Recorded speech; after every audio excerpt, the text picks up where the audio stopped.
Hola a todos, nosotros somos el grupo número 2 para la materia de Sociología de la Comunicación con Carlos Guzmán Cárdenas y nosotros somos estudiantes de Comunicación Social en la UCAP. Nuestro grupo está conformado por Manuel Lira, Javier Silva y mi persona Eduardo Martínez.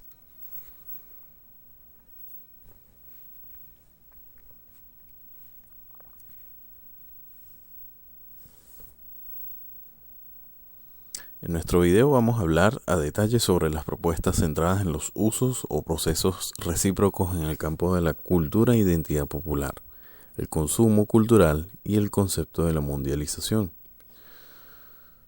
Todo esto está investigado por autores, como por ejemplo Jesús Martín Barbero, Néstor García Canclini y, por supuesto, Renato Ortiz. Vamos también a profundizar primero en las matrices de la cultura popular y sus matrices.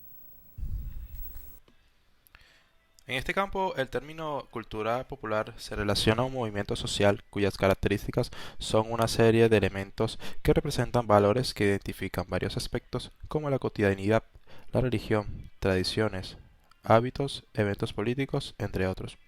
Se caracteriza más que todo en establecer una interpretación de cada cultura que existe en la sociedad.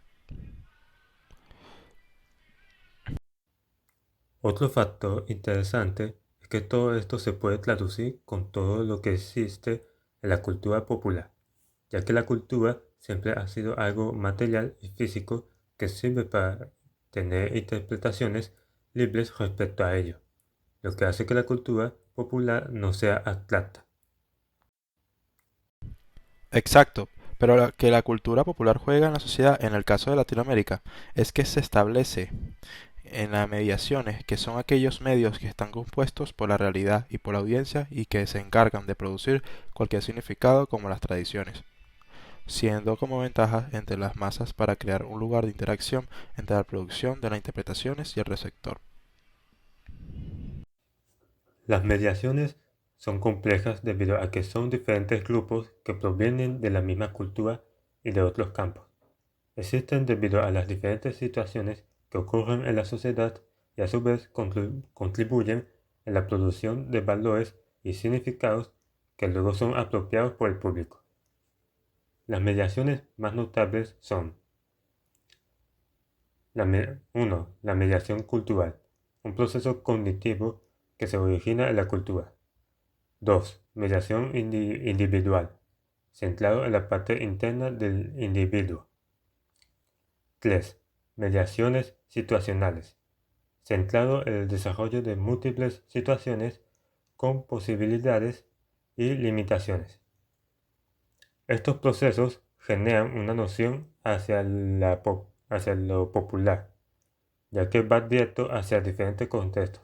Además, se apela más hacia los estudios y análisis de la cultura popular en Latinoamérica, ya que en los estudios realizados por Jesús Martín Barbero se hace una historización que muestra que esta cultura se concentra mayormente en lugares populares con metodologías diferentes de cualquier país en dicho continente.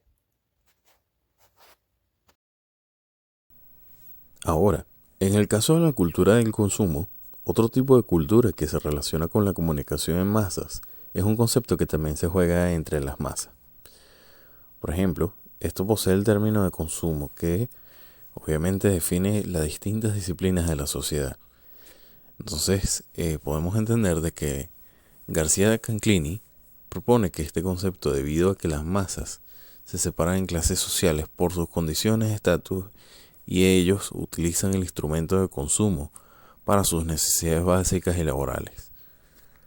También otro aspecto importante de la cultura del consumo es que se desarrollen escenarios sociales que permiten a las masas actuar por su cuenta a captar los mensajes significados de los medios. Pero evidentemente, cada grupo actúa de una manera diferente. Y esto se debe a que cada grupo es sensible y solo elige dichos objetivos de acuerdo a sus gustos, cultura, educación, marca generacional o un estatus socioeconómico. Y por supuesto, sus necesidades funcionan de acuerdo a estos elementos que desarrollan de forma natural. También debemos entender de que este concepto está implicado en varios modelos que le ejercen.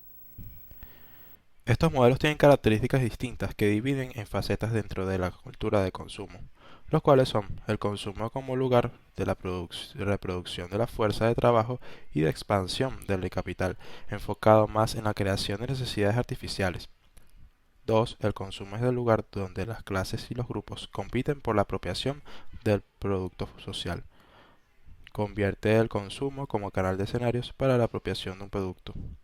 3. El consumo como lugar de diferenciación social y distinción simbólica entre los grupos, enfocada en la separación de clases sociales por la forma en la que lo utilizan. 4. El consumo como sistema de integración y comunicación se centra en el análisis de diferentes formas de consumir.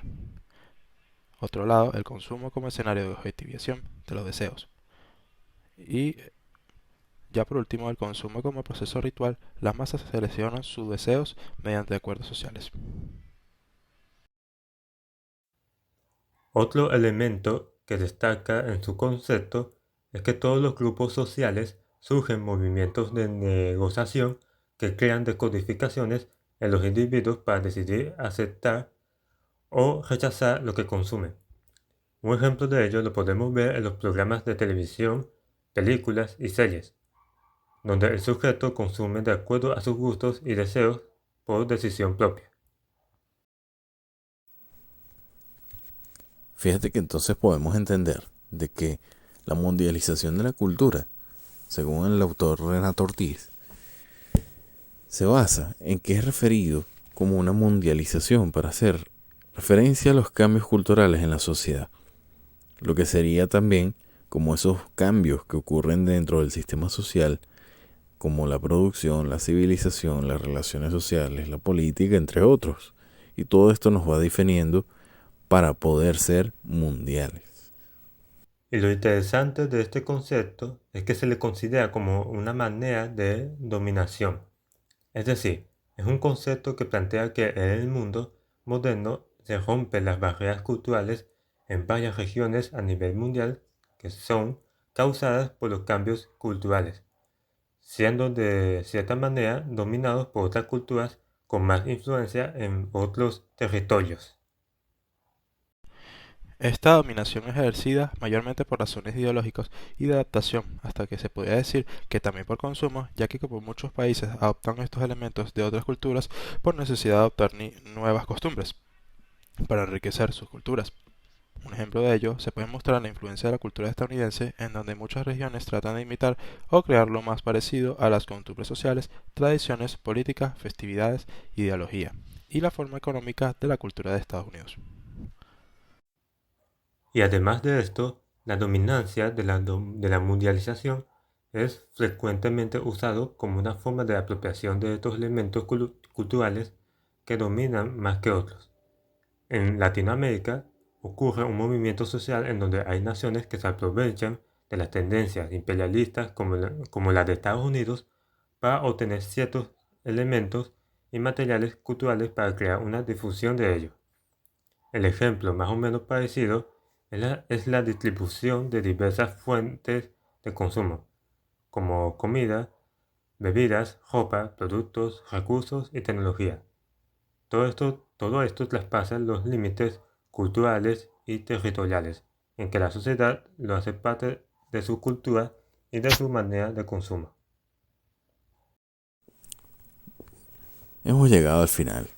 Muchísimas gracias por llegar hasta acá y por acompañarnos a esta gran clase de cultura popular. Esperamos que hayas aprendido un poco más sobre la cultura popular, el análisis de sus propuestas, el consumo cultural y la mundialización. Gracias a todos por su atención.